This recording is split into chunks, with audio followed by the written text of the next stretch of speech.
Hello guys, ഇന്നത്തെ വീഡിയോയ്ക്ക് സ്വാഗതം. ഇന്ന് ഹാപ്പി ക്രിസ്മസ് ആണ്. നമ്മൾ അന്നത്തെ കേക്ക് കട്ടി പോവാണ്. ഒരു കുഞ്ഞു കേക്ക് ഏതായാ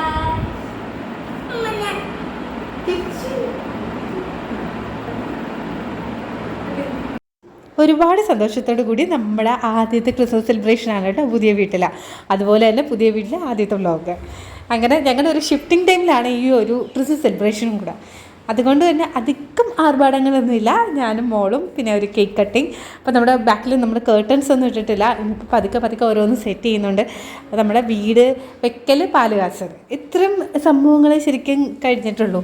ബാക്കി ഇനി ഓരോ സാധനങ്ങൾ ഒപ്പിക്കുക, നമ്മൾ ഗ്രാജുവലി നമ്മുടെ ലൈഫ് സ്റ്റാർട്ട് ചെയ്യുക എന്ന് വിചാരിച്ചാൽ ഇങ്ങനെയാണല്ലോ.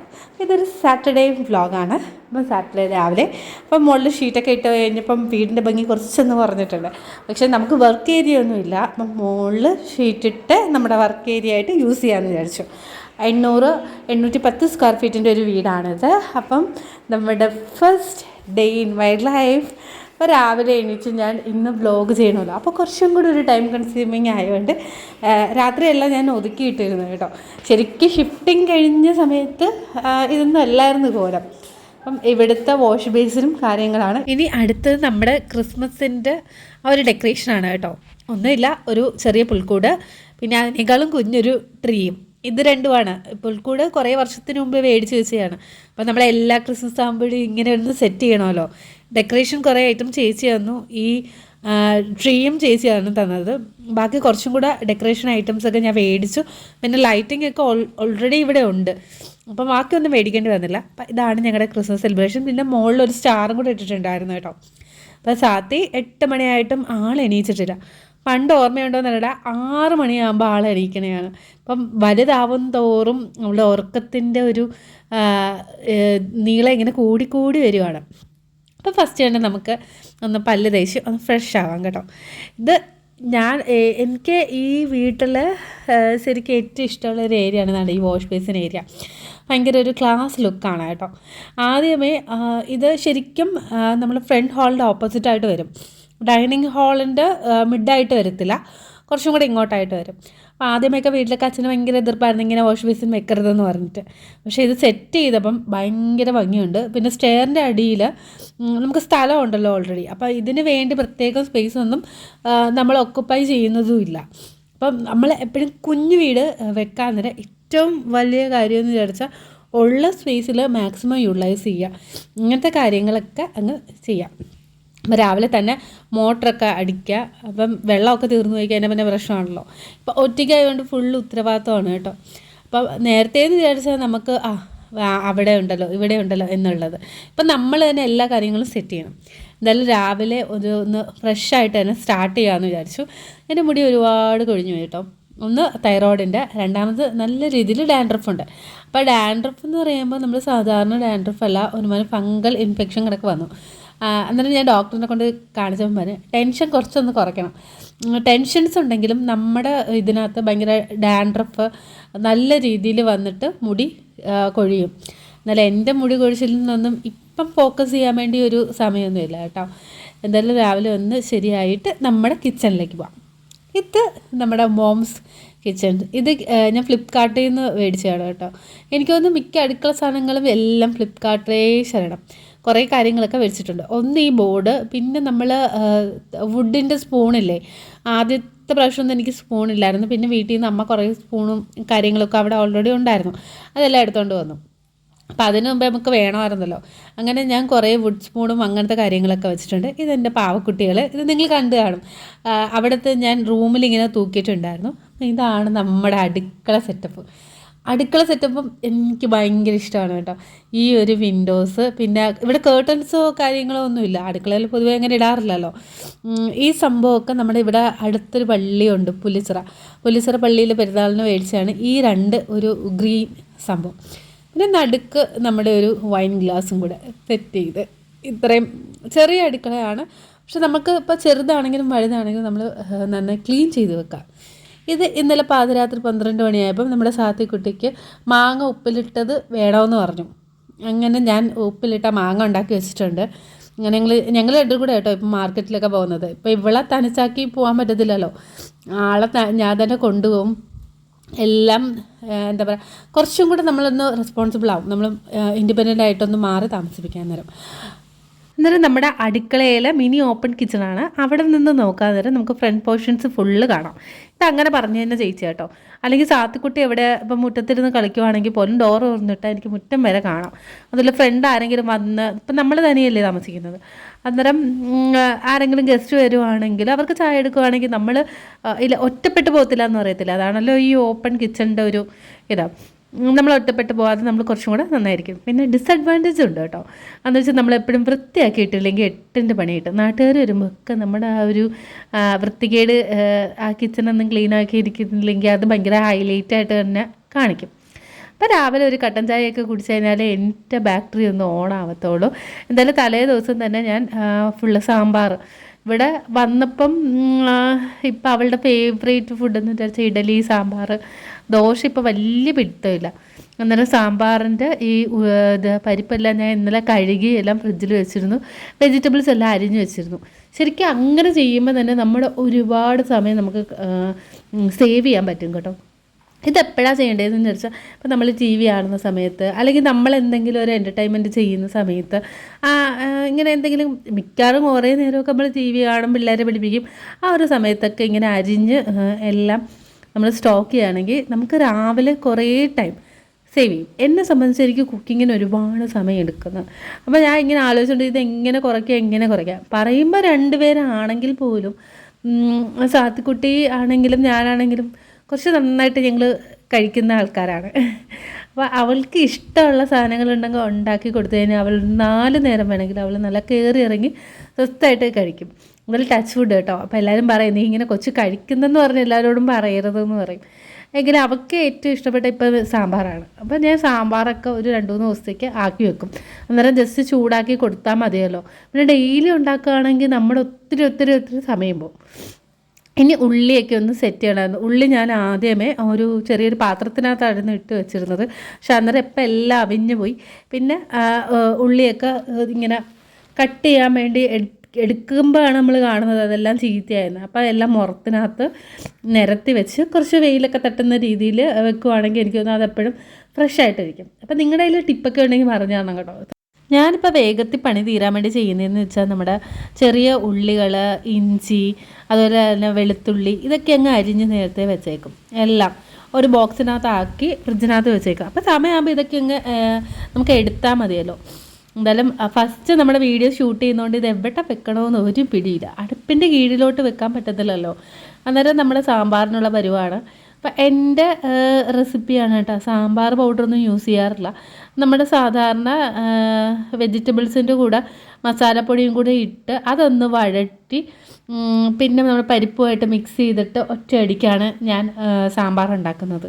അങ്ങനെ ഷോർട്ട് കട്ട് മെത്തേഡ്സിലാണ് കൂടുതലും ഉണ്ടാക്കുന്നത്. ലാസ്റ്റ് മല്ലിയില നമ്മൾ മേടിച്ചിട്ട് ഫ്രിഡ്ജിനകത്ത് ഒരു ബോക്സിനകത്ത് കട്ട് ചെയ്ത് വെക്കണം കേട്ടോ. എന്നിട്ട് എല്ലാത്തിൻ്റെയും കൂടെ മല്ലിയില ഇടുവാണെങ്കിൽ ഒരു പ്രത്യേക സ്വാദം. ആദ്യത്തെ സമയത്തൊന്നും എനിക്ക് തീരെ ഇഷ്ടമല്ലായിരുന്നു ഈ മല്ലിയിലയൊക്കെ യൂസ് ചെയ്യുന്നത്. പക്ഷേ ഇപ്പം സാമ്പാറാണെങ്കിലും ചിക്കൻ കറി ആവട്ടെ എന്താവട്ടെ എനിക്ക് ആ ഒരു മല്ലിയിലയുടെ സ്വാദ് ഭയങ്കര ഇഷ്ടമാണ്.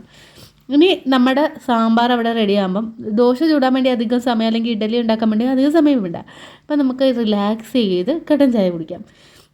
ഇവിടെ ബാക്കിലത്തെ ഏരിയ ഇങ്ങനെയാണ് കേട്ടോ. അപ്പുറത്തെ സൈഡിലൊക്കെ കാടും പിന്നെ ബാക്കിലൊരു ഗ്രൗണ്ട് കണക്കത്തെ ഇതുമുണ്ട്. അവിടെ പിള്ളേരെല്ലാം വന്ന് കളിക്കും. അന്നേരം വൈകുന്നേരമൊക്കെ ഒച്ച അനക്കവും കാര്യങ്ങളും ഒക്കെ ഉള്ള ഒരു ഏരിയയും കൂടെയാണ്.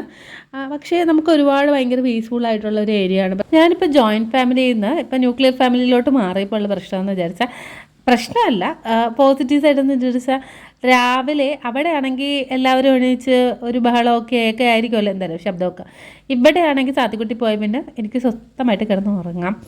പിന്നെ അത് കഴിഞ്ഞിട്ട് ഒന്നുമില്ല. അവൾ വരുന്നിടം വരെ, അവൾ വന്നു കഴിയുമ്പോഴാണല്ലോ എന്തെങ്കിലും ഒച്ച എനക്കമൊക്കെ ഉള്ളത്. അവൾ വരും, പിന്നെ വൈകുന്നേരം ആകുമ്പോൾ അച്ഛനും അമ്മയും വരും. അപ്പോൾ രാത്രി അവരിവിടെയാണ് സ്റ്റേ, അങ്ങനെയാണല്ലോ. അന്നേരം ഈ ഒരു വൈകുന്നേരമുള്ള സമയം വരെ നന്നായിട്ട് റിലാക്സ് ചെയ്യാൻ പറ്റുന്നു എന്നതാണ്. പക്ഷേ എനിക്ക് റിലാക്സേഷൻ എന്ന് വിചാരിച്ച് ഇവിടെ കുറേ ക്ലീനിങ് ഉണ്ട്. നമ്മൾ പുതിയ വീടും കൂടെ ആകുമ്പോൾ ആ രീതിയിൽ ക്ലീനായി കിടക്കണമല്ലോ. അങ്ങനെ ഫുള്ള് ക്ലീനിങ്ങിലാണ് ഞാൻ ഫോക്കസ് ചെയ്യുന്നത്. അപ്പം ഇനി വീഡിയോയിലേക്ക്. നമുക്ക് രാവിലെ ഇഡലിയാണ് കേട്ടോ ഉണ്ടാക്കുന്നത്. ഇത് ഞാൻ മാവ് ആട്ടി വെച്ചിട്ടുണ്ടായിരുന്നു. എന്നിട്ട് ഈ ഒരു ഇഡലി തട്ട് 4 വെച്ചിട്ട് മൊത്തം കൂടെ 8 ഇഡലിയെ ഈ ഒരു കുഞ്ഞ് ഇഡലി കുട്ടകത്തിനകത്ത് ഉണ്ടാക്കാൻ പറ്റത്തുള്ളൂ. എനിക്കെന്തായാലും ഇത് മാറ്റണം കേട്ടോ. സാത്തിക്കുട്ടിക്ക് 4 എന്ന് ചോദിച്ചാൽ അവൾ വീട്ടിൽ നിൽക്കുവാണെങ്കിൽ ഒരു 11 മണിയാകുമ്പോൾ അവൾക്ക് വീണ്ടും ഇഡലി വേണം. ചിലപ്പം വൈകുന്നേരവും കഴിക്കും. അപ്പോൾ ഇത്രയും ഇഡലി ഉണ്ടാക്കിയിട്ട് എനിക്ക് തികയത്തില്ല. അപ്പം ഞാനെല്ലാം ഒരു ടൈമിംഗ് നോക്കിയിട്ടാണ് കേട്ടോ സെറ്റ് ചെയ്യുന്നത്. ഇഡലിയുടെ ഒരു ടൈമിംഗ് എന്ന് വിചാരിച്ചാൽ ആ ഒരു ആവി വന്നതിന് ശേഷം 15 മിനിറ്റ് ആകുമ്പോൾ അത് ഓഫ് ചെയ്യുമ്പോൾ അത് വെന്തിരിക്കും. അങ്ങനെയൊക്കെ. അപ്പോൾ ഈ വെന്തൊക്കെ ഇരിക്കുന്ന സമയം കൊണ്ട് നമ്മൾ കൂടെ ഇരിക്കേണ്ട കാര്യമില്ല. അപ്പം നമുക്ക് രാവിലെ എക്സസൈസ് ചെയ്യാം. ഇതാണ് എൻ്റെ രാവിലത്തെ എക്സസൈസ്, തൂത്ത് തുടയ്ക്കുക. എനിക്ക് തോന്നുന്നു ഞാൻ ഷിഫ്റ്റായ പിന്നെ ഇത് ഫസ്റ്റ് ടൈമാണ് തൂത്ത് തുടയ്ക്കുന്നത്. അല്ല, മിക്ക ദിവസം 2 ദിവസം 3 ദിവസം കൂടുമ്പം തൂക്കാറുണ്ട്. ഇവിടെ അത്യാവശ്യം ഭയങ്കര പൊടിയാണ് കേട്ടോ. പൊടിയും അതുപോലെ ടൈലായതുകൊണ്ട് തന്നെ അഴുക്കൊക്കെ വീണ് കഴിഞ്ഞാൽ പെട്ടെന്ന് അറിയാൻ പറ്റും. എനിക്ക് തോന്നുന്നത് ഞാനിട്ടേക്കുന്ന ഒരു മാറ്റിൻ്റെ ഇതാണ്, ടൈലാണ്. ഇത് അധികം അറിയത്തില്ല. പക്ഷെ നമ്മൾ ചില ഗ്ലോസി ടൈപ്പൊക്കെ മേടിച്ച് കഴിഞ്ഞാൽ ഒന്ന് ചെറുതായിട്ട് എന്തെങ്കിലും ഒരു പൊടിയോ അഴുക്കോ അതിലെ വൈറ്റ് കളർ ടൈൽസൊക്കെ ഇല്ലേ, അതൊക്കെയാണെങ്കിൽ പിന്നെ പറയേ വേണ്ട, ചൂലും ഇതും കൊണ്ടങ്ങ് നിന്നാൽ മതി. എന്തെങ്കിലും ചെറിയ കാര്യങ്ങളുണ്ടെങ്കിലും ഭയങ്കര ഹൈലൈറ്റായിട്ട് നമുക്ക് കാണാൻ പറ്റും. പിന്നെ ഈ ഒരു സാധനം കേട്ടോ, പൊടിയടിക്കുന്നത്, ഇത് ജസ്റ്റ് നമുക്ക് നല്ല നീട്ടി നമുക്കതിൻ്റെ ഇത് ഭയങ്കര സ്ട്രക്ചബിളാണ്. ആ ഒരു പിടിയില്ലേ അപ്പം അത് വെച്ചിട്ട് ജനൽമേലൊക്കെ അത്യാവശ്യം ഭയങ്കര പൊടിയാണ്.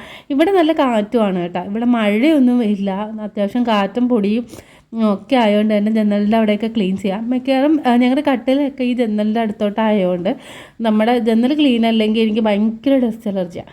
എനിക്ക് ഇത് ചെയ്ത് പിന്നെ 2 ദിവസം എനിക്ക് തീരെ വയ്യായിരുന്നു കേട്ടോ. അപ്പം ഞാനിത് ചെയ്തുകൊണ്ടിരുന്നപ്പോൾ നമ്മുടെ സാത്തിക്കുട്ടി എണീച്ച് വന്ന് അവൾക്ക് പേസ്റ്റൊക്കെ ഇട്ട് കൊടുത്ത്, ഇനി അവൾക്ക് ബ്രേക്ക്ഫാസ്റ്റ് ഇപ്പം ആയിട്ടുണ്ട്, ഇഡലി ആയിട്ടുണ്ട്. ജസ്റ്റ് എടുത്ത് വെച്ച് കൊടുത്താൽ മതി, ആൾ തന്നെ എടുത്തെല്ലാം കഴിച്ചോളും. ഏറ്റവും പ്രധാനപ്പെട്ട കാര്യമെന്ന് വിചാരിച്ചാൽ നമ്മൾ ജസ്റ്റ് പിള്ളേരെയൊക്കെ ഒന്ന് ട്രെയിൻ ചെയ്യിപ്പിച്ചെടുക്കണം. അതെന്ന് വെച്ചാൽ അവരെ എടുത്ത് കഴിക്കുക, അവർ തന്നെ ബ്രഷ് ചെയ്യുക, കുളിക്കുക, അതുപോലെ തന്നെ അവരുടെ ടോയ്ലറ്റ് ഹാബിറ്റ്സ്, ഇതൊക്കെ ഒന്ന് അവരെ ട്രെയിൻ ചെയ്യിപ്പിച്ചെടുക്കുന്നത് എന്തുകൊണ്ട് നല്ലതായിരിക്കും. നമുക്കൊരുപാട് പണി കുറഞ്ഞിരിക്കും. അപ്പം നമ്മുടെ സാമ്പാറിനകത്ത് മല്ലിയിലയും കൂടി ഇട്ട് നല്ല സെറ്റാക്കിയിട്ടുണ്ട് കേട്ടോ. ഞാൻ കാശ്മീരി മുളക് പൊടിയാണ് യൂസ് ചെയ്യുന്നത്. പിന്നെ മറ്റേ മുളക് പൊടി ഒരു ഇച്ചിരിയേ യൂസ് ചെയ്യത്തുള്ളൂ. ആദ്യമേ ഞാൻ കാശ്മീരി മുളക് പൊടി മാത്രം യൂസ് ചെയ്തിരുന്ന സമയത്ത് ഒട്ടും എരിവില്ലായിരുന്നു. അപ്പം നമുക്ക് എരിവില്ലാതെ കറി കഴിക്കാൻ ഒരു രസം കാണത്തില്ല. അപ്പോൾ ചെറിയൊരു എരിവ് വേണമല്ലോ. അങ്ങനെ ഇപ്പോൾ ഞാൻ 2 മുളക് പൊടിയും കൂടെ മിക്സ് ചെയ്തിട്ടാണ് സാമ്പാറൊക്കെ ഉണ്ടാക്കുന്നത്. അതാണ് ഇത് ഇത്ര കളർഫുള്ളായിട്ടിരിക്കുന്നത്.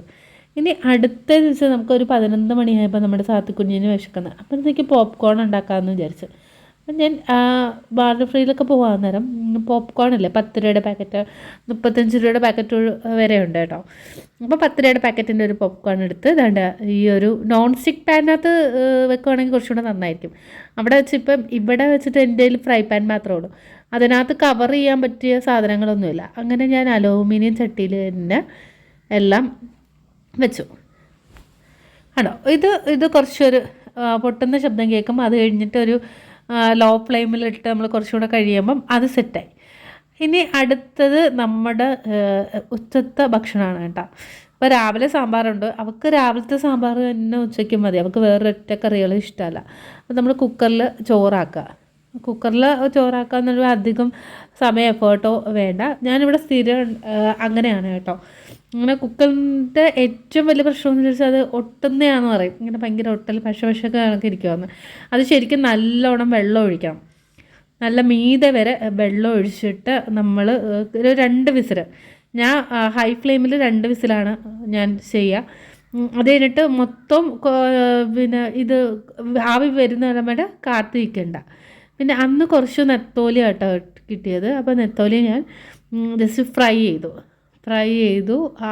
പിന്നെ സാമ്പാറും ഇത്രയും മതി. ഞങ്ങളുടെ 2 പേരുടെ ഒരു ഫുഡിൻ്റെ ഒരു റൊട്ടീൻ ഇങ്ങനെയൊക്കെയാണ്. അല്ലാതെ കുറേ തോരൻ പിന്നെ കുറേ തൊടുകറി അങ്ങനെയൊന്നും ആവശ്യമില്ല. എന്തെങ്കിലും ഒന്ന് ഒഴിക്കാൻ വേണ്ടി സാമ്പാറും. പിന്നെ ഞാൻ ഈ നെത്തോലി ഒന്ന് ഇത് ചെയ്യണമെന്ന് വിചാരിച്ചു. അപ്പോൾ അവൾക്ക് താല്പര്യമില്ല. ഇത് നമ്മുടെ വാഷിംഗ് മെഷീനിൽ തുണി ഇട്ടിട്ടുണ്ടായിരുന്നു. ഇതിപ്പോൾ ഫുള്ളി ഓട്ടോമാറ്റിക് വാഷിംഗ് മെഷീനാണ് ഈ പ്രാവശ്യം മേടിച്ചേക്കുന്നത്. അപ്പോൾ ഇതൊക്കെ ഗിഫ്റ്റ് കിട്ടിയത് കേട്ടോ പാലുകാച്ചിന്. ഇതൊക്കെ ചേച്ചിയുടെ വക ഗിഫ്റ്റ്. പിന്നെ എൻ്റെ ഒരു കസിനാണ്, ഇവിടെ ഇൻവെർട്ടർ ഉണ്ട്, ഇൻവെർട്ടർ എൻ്റെ ഒരു കസിനാണ് ഇത് ഇതേക്കുന്നത്. അങ്ങനെ ഓരോരുത്തരും ഹെൽപ്പ് ചെയ്തിട്ടാണ് ഇത്രയൊക്കെ ആയത്. അല്ലാതെ നമ്മൾ ഒറ്റയ്ക്ക് മാത്രമാണെങ്കിൽ ഒന്നും നടക്കത്തൊന്നുമില്ല. ഇവിടെ മുകളിലാണ് കേട്ടോ ഞാൻ വാഷിംഗ് മെഷീൻ സെറ്റ് ചെയ്തേക്കുന്നത്. കാരണം താഴെ ഒന്നാമത് സ്ഥലമില്ല, പിന്നെ തുണി വിരിക്കാനും താഴെ സ്ഥലമില്ല. ഈ മെയിനായിട്ട് ഈ ഒരു ഷീറ്റ് ഇട്ടതെന്ന് വിചാരിച്ചാൽ എനിക്ക് തുണിയും വിരിക്കണം, പിന്നെ നമ്മുടെ സ്റ്റോർ റൂമൊന്നും വീട്ടിലില്ലാത്തതുകൊണ്ട് അങ്ങനത്തെ സാധനങ്ങളൊക്കെ നമുക്ക് ഡംപ് ചെയ്യാമല്ലോ. അങ്ങനെ വൈകുന്നേരം ആകുമ്പം ഞാൻ ശരിക്കും പറഞ്ഞാൽ കുറേ കാലത്തിന് ശേഷമാണ് വീണ്ടും ഞാൻ സത്യക്കുട്ടിക്കൊണ്ട് ബീച്ചിലോട്ട് വരുന്നത് കേട്ടോ. അതായത് കഴിഞ്ഞ ഏപ്രിലായിരുന്നു പ്ലാനിങ്, നമ്മുടെ വീടിൻ്റെ പ്ലാനിങ് ഒക്കെ ചെയ്തത്. അതിൻ്റെ വീഡിയോ ഉണ്ടല്ലോ, നിങ്ങളൊന്ന് ജസ്റ്റ് നോക്കിക്കൂടി. വീടിൻ്റെ ആ പ്ലാനിങ് തുടങ്ങിയ സമയത്ത് ഞാൻ വീഡിയോ ചെയ്തിട്ടുണ്ടായിരുന്നു. അന്നേരം പൂർത്തിയാകുമെന്നൊന്നും വിചാരിച്ചിട്ടില്ല. പൈസയുടെ ടെൻഷൻ, പിന്നെ ആരും ഇല്ലല്ലോ ചെയ്യിപ്പിക്കാനും കാര്യങ്ങളും. ഞാനും അച്ഛനും തന്നെയാണ് എല്ലാം അവിടെ നടക്കുന്നത്. അതിൻ്റെ ഒരു ടെൻഷൻ. പിന്നെ എനിക്ക് ജോലിയുണ്ട്, ആ ജോലിയും ചെയ്യണം. നൈറ്റ് ഷിഫ്റ്റ് ഇപ്പം വെളുപ്പിനെ 3:30 വരെ എനിക്ക് ജോലി, അപ്പോൾ അതും ചെയ്യണം. അതിൻ്റെ ഇടയ്ക്ക് വീട് പണി, എല്ലാം കൂടെ ഒരു വല്ലാത്തൊരു എഫേർട്ടായിരുന്നു കേട്ടോ. അന്നേരം അതിൻ്റെ ഇടയിൽ സാത്തിക്കുട്ടിക്ക് എപ്പോഴും പറയാറുണ്ട് ബീച്ചിൽ പോകണമെന്ന്. അപ്പം ഞായറാഴ്ചകളിൽ മിക്കപ്പോഴും പണിക്കാർ കാണും, അല്ലെങ്കിൽ ഈ ഞായറാഴ്ച ഒറ്റ ദിവസമായിരിക്കും ഞാനിപ്പോൾ റെസ്റ്റ് എടുക്കുന്നത്. ശനിയാഴ്ച വരെ പണിക്കാർ കാണും. അപ്പോൾ അതിനങ്ങ് അലച്ചിലായതുകൊണ്ട് കിട്ടുന്ന സമയം ഞാൻ കഴിയുന്നത് റെസ്റ്റ് എടുക്കുന്നത്. അങ്ങനെ കുറേ കാലത്തിന് ശേഷം, കഴിഞ്ഞ ഏപ്രിലിന് ശേഷം ഞങ്ങൾ ഈ ഡിസംബർ മാസത്തിലാണ് ഞങ്ങൾ ബീച്ചിൽ വരുന്നത്. അങ്ങനെ നമുക്ക് ഒരുപാട് സന്തോഷം. ഞാനും കുറേ കാലത്തിന് ശേഷമാണ് ഇങ്ങനെ ഒന്ന് ആർമാദിക്കുന്നത്. അങ്ങനെ ഞങ്ങളൊരു പാനിപ്പൂരിയൊക്കെ കഴിച്ച് പതുക്കെ റിലാക്സ് ചെയ്ത് ഒരു 5-5:30 ആയപ്പം ഞങ്ങൾ ബീച്ചിൽ നിന്ന് വന്നു. ഈ ഒരു ദിവസത്തിൻ്റെ പ്രത്യേകത എന്ന് വെച്ചാൽ അധികം വെയിലൊന്നും ഇല്ലായിരുന്നു കേട്ടോ. അപ്പം നമ്മുടെ വ്ളോഗ് ഇതാ വൈൻഡപ്പ് ചെയ്യാനുള്ള സമയം. ഇതുവരെ എല്ലാവരും കണ്ടുകൊണ്ടിരുന്ന എല്ലാവർക്കും ഒരുപാട് താങ്ക് യു കേട്ടോ. എൻ്റെ ഡ്രീം ഫുൾഫില്ലിങ്ങിനൊക്കെ ഒരുപാട് പേര് വിഷ് ചെയ്തിട്ടുണ്ട്. Thank you so much. എത്ര കിട്ടില്ലെന്ന് പറയുന്ന സ്വപ്നമാണെങ്കിലും നമ്മൾ ആത്മാർത്ഥമായിട്ട് കാണുക. അതിനുള്ള വാതിലുകൾ നമ്മുടെ മുമ്പിൽ ദൈവമായിട്ട് തുറന്നു വെച്ച് നമ്മൾ ആ ഒരു ഡ്രീം കം ട്രൂത്ത് എന്നൊക്കെ പറയത്തില്ലേ, എൻ്റെ ലൈഫ് വലിയൊരു എക്സാമ്പിളാണെന്ന് എനിക്ക് തന്നെ തോന്നിയിട്ടുണ്ട്. അത് നടക്കും. നിങ്ങൾക്ക് എന്താണ് നടക്കാൻ പറ്റത്തില്ലെന്ന് ഇപ്പം നിങ്ങൾ വിചാരിക്കുന്ന ആ കാര്യങ്ങളൊക്കെ നിങ്ങളുടെ മുന്നിൽ കൂടെ നടത്തി ദൈവം കാണിച്ചു തരും. അപ്പം എല്ലാവർക്കും ബൈ ബൈ.